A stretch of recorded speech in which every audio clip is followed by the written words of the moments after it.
மயிலாடுதுறை ரயில் நிலையத்திலிருந்து 3 கிலோமீட்டர் தொலைவில் அமைந்திருக்கும் அருள்மிகு மாயூரநாதர் திருக்கோயிலை இன்று நாம் தரிசிக்க இருக்கின்றோம். 9 கலசங்களை கொண்ட வண்ணமயமான ராஜகோபுரம் உயர்ந்து நிற்கின்றது. கோபுர தரிசனமே நம்முடைய பாவத்தை தீர்க்கும் ஆற்றல் உடையது.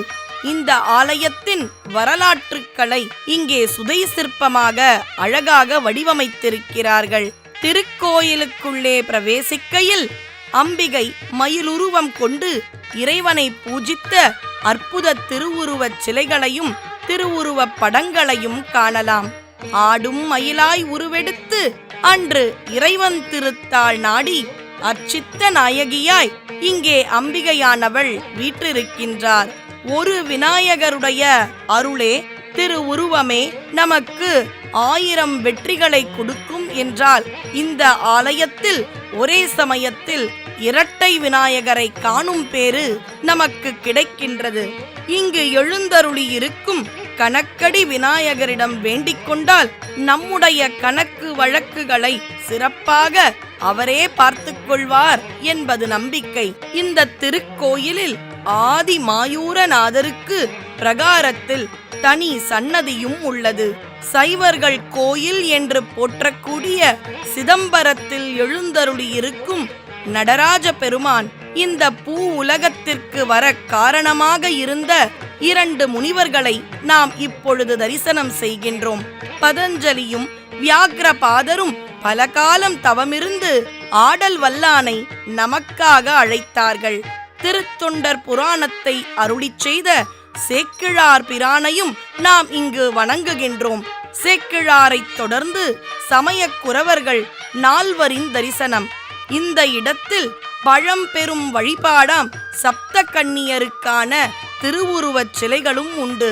பிராமி, மகேஸ்வரி, கௌமாரி, வைஷ்ணவி, வாராகி, இந்திராணி, சாமுண்டி என்று 7 சக்திமார்களை தரிசித்து இந்த ஆலயத்தில் இறைவனை என்றென்றும் வணங்கிக் கொண்டிருக்கும் 63 நாயன்மார்களின் தரிசனம். இறைவன் 64 மூர்த்தங்களில் சிறப்பாக அருள் பாலிக்கின்றார். இந்த மாயூரநாதர் ஆலயத்தில் இறைவனின் அற்புத மூர்த்தங்கள் பலவற்றை நாம் தரிசிக்கலாம். இறைவனும் இறைவியும் பல அருளாளர்களுக்கும் காட்சி கொடுத்த ரிஷபாரூடர் தரிசனம் இங்கு நமக்கும் கிடைக்கின்றது. விழிக்கு துணை திருமென்மலர் பாதங்கள் என்று நாம் நமக்கு வேலும் மயிலும் துணை என்று தமிழ்க்கடவுள் முருகனிடம் இந்த ஆலயத்தில் சரணடையலாம். பொதுவாக எல்லா ஆலயங்களிலும் முருகப்பெருமான் சக்தியிடம் வேல் வாங்கி சம்ஹாரத்தை நடத்துவார். ஆனால் மாயூரநாதர் ஆலயத்தில் மட்டும் மிகவும் சிறப்பாக சிவபெருமானிடம் வேல் வாங்கும் ஐதீகம் இன்றளவும் நடைபெறுகின்றது. திருப்புகழை அருளிச் செய்த அருணகிரியாரால் போற்றப்பட்ட முருகனை தரிசித்த நாம் இப்பொழுது விநாயகப் பெருமானை இந்த ஆலயத்தில் அகத்திய சந்தன விநாயகராக காணுகின்றோம். இந்த ஆலயத்தில் முன்னொரு காலத்தில் சந்தன மரத்தில் உருவான விநாயகப் பெருமான் அகத்தியரால் பூஜிக்கப்பட்டவர். அதனால் இவருக்கான நாமம் அகத்திய சந்தன விநாயகர் என்று வந்தது. இந்த ஆலயத்தின் கோஷ்டத்தில்தான் இறைவனின் பல மூர்த்தங்களையும் நாம் கண்டு தரிசிக்கலாம். போகமூர்த்தம், வேகமூர்த்தம், யோகமூர்த்தம் என்று பல அற்புத கோலங்களையும் இறைவன் நமக்கு காட்டியருள்கின்றான். நடராஜமூர்த்தம், உமா மகேஸ்வர மூர்த்தம், லிங்கோத்பவ மூர்த்தம், தென்முகக் கடவுள் மூர்த்தம் என்று ஆனந்த ரூபங்கள் பலவற்றையும் நாம் காணலாம். கல்லாலின் புடையமர்ந்து நான்மறை ஆரங்க முதல் கற்ற கேள்வி வல்லார்கள் என்று சனகாதி முனிவர்கள் சூழ இருக்கும் எம்பெருமான் தட்சிணாமூர்த்தி சற்றே வித்தியாசமான கோலத்தில் அருள் பாலிக்கின்றார். இந்த ஆலயத்து தென்முகக் கடவுள் சிற்பத்தில் ஆலமரத்தில் 2 மயில் மற்றும் குரங்குகள் இருப்பது போல அமைக்கப்பட்டிருக்கும் விசேஷ கோலம் உண்டு. தொடர்ந்து நம்முடைய தலையெழுத்தை மாற்றும் வாணியின் நாயகன் பிரம்மதேவனை நாம் தரிசனம் செய்கின்றோம். மூர்த்தி, தலம், தீர்த்தம் என்று 3மே சிறப்பு வாய்ந்த அருள்மிகு மாயூரநாதர் ஆலயத்தில் இடப தீர்த்தம் என்று ஒன்று இருக்கின்றது. இந்த தலத்தில் நந்தியம் பெருமானின் கர்வத்தை போக்கி அருள் செய்தாராம் இறைவன். ஒவ்வொரு ஆலயத்தில் ஒவ்வொரு விதமான வழிபாடு. இந்த ஆலயத்தில் இறைவி மட்டும் மயில் உருவில் இல்லை, இறைவனும் மயில் வடிவத்தில் காட்சி தருகின்றார். அம்பாளுக்கு இந்த ஆலயத்தில் இறைவன் கௌரி தாண்டவத்தை காட்டி அருளினார். அதை மயூர தாண்டவம் என்றும் போற்றுகின்றார்கள். துன்பத்தை துடைக்கும் துர்கா தேவியானவள் இந்த ஆலயத்தில் துர்க்கையின் வடிவத்தை காண்பது மிகவும் விசேஷம். அவளுடைய திருவடியில் மகிஷனும் அருகில் இருபுறமும் 2 அசுரர்களும் இருக்கும்படி அற்புதமாக அமைத்திருக்கின்றார்கள். இறைவனின் குடும்பத்தில் ஒருவராம் சண்டேச நாயனாரின் சன்னதியும் இந்த மாயூரநாதர் ஆலயத்தில் விசேஷமாக அமைக்கப்பட்டிருக்கின்றது. இங்கே சிவ சண்டிகேஸ்வரர் மற்றும் தேஜ சண்டிகேஸ்வரர் என்று 2 அணுக்க தொண்டர்களும் ஒரே சன்னதியில் அருள்பாலிக்கின்றார்கள். சனி பகவானுக்கும் இங்கே சிறப்பான வழிபாடு உண்டு. நவகிரக சன்னதியில் உள்ள சனி பகவான் தன்னுடைய தலையில் அக்னியுடன் ஜுவாலை சனியாக இருக்கின்றார். அவரை தொடர்ந்து நடராஜ பெருமானின் தரிசனம். கௌரி தாண்டவத்தை நமக்கு அளித்த இந்த கூத்தபிரானுக்கே தினமும் மாலையில் முதல் பூஜை செய்யப்படுகின்றது. ஸ்ரீ அபயபதாம்பிகா சமேத கௌரி மீனாபரமேஸ்வரர் ஆலயமானது அம்பாள் மயில் உருவத்தில் பூஜை பண்ண சிவத்தலம்.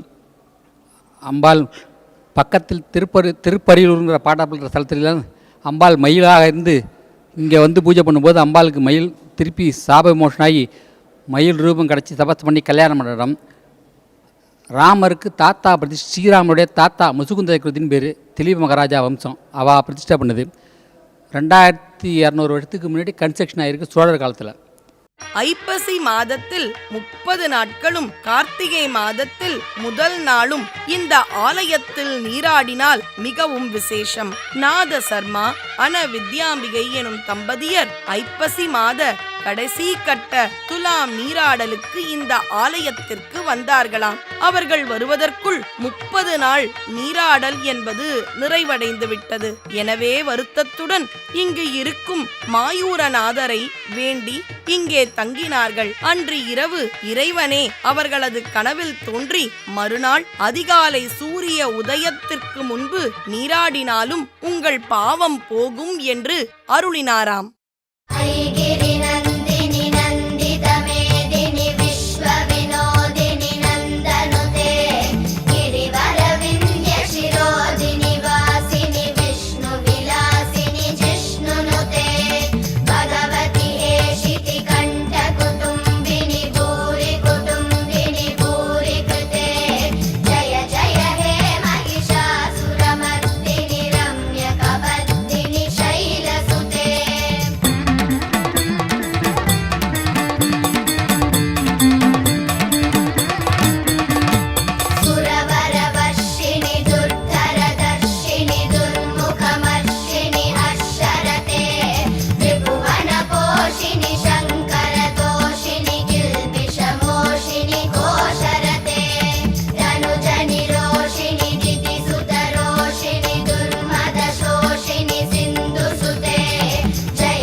இந்த அற்புத மாயூரநாதரின் ஆலயத்து இறைவியாம் அருள்மிகு அபயாம்பிகையை நாம் அனுக்கிரக தேவியாக தரிசனம் செய்கின்றோம்.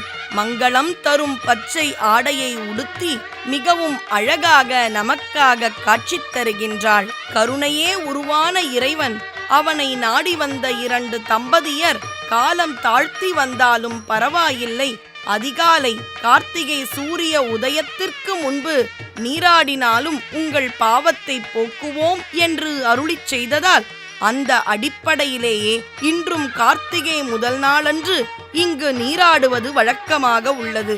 இந்த தம்பதியருக்காக இறைவனும் இறைவியும் நேரத்தை முடக்கி வைத்ததால் அதற்கு முடவன் முழக்கு என்ற பெயரும் வந்தது.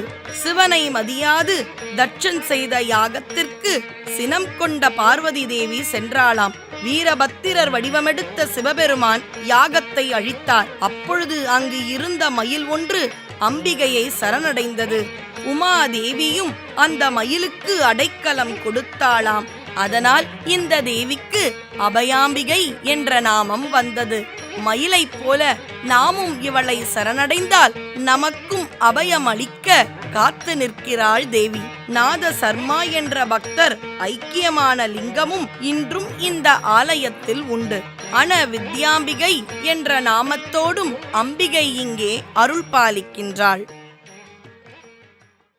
अस्य श्रीरुद्राध्याय प्रश्नमहामन्त्रस्य अघोर ऋषिः अनष्टच्छन्दः सङ्घर्षणमोर्जस्वरूपो योधावादित्यः परमपुरुषस्य रुद्रो देवता नमः शिवायेति बीजम् शिवतरायेति शक्तिः महादेवायेति कीलकम् श्रीशाम्ब सदाशिवप्रसादसिद्ध्यर्थे जपे विनियोगः अग्निहोत्रात्मने अङ्गुष्ठाभ्याम् नमः दर्शपूर्णमासात्मने तर्जनीभ्याम् नमः. அருள்மிகு மாயூரநாதரை நாம் நிறைவாக தரிசனம் செய்கின்றோம். கேட்டதையெல்லாம் அள்ளிக் கொடுக்கும் கருணை பிரானாக இறைவன் இருப்பதால் இந்த ஆலயத்தில் இவரை வள்ளலார் என்றும் போற்றுகிறார்கள். மாமரம் வன்னி இரண்டுமே இங்கே தல விருட்சமாக உண்டு. அகத்தியர் எழுந்தருளி வணங்கியதால் அகத்திய தீர்த்தமும் இங்கே உண்டு. தேவார பாடல் பெற்ற காவிரி தென்கரை தலங்களுள் 39வது தலமாக விளங்குகின்றது. இந்த ஆலயத்தில் ஐக்கியமான குதம்பை சித்தருக்கும் தனி சன்னதி உண்டு. நவக்கிரக நாயகனாக இருக்கும் எம்பிரானை இந்த ஆலயத்திற்கு வந்து வணங்கினால் சனி தோஷம் இருக்காது.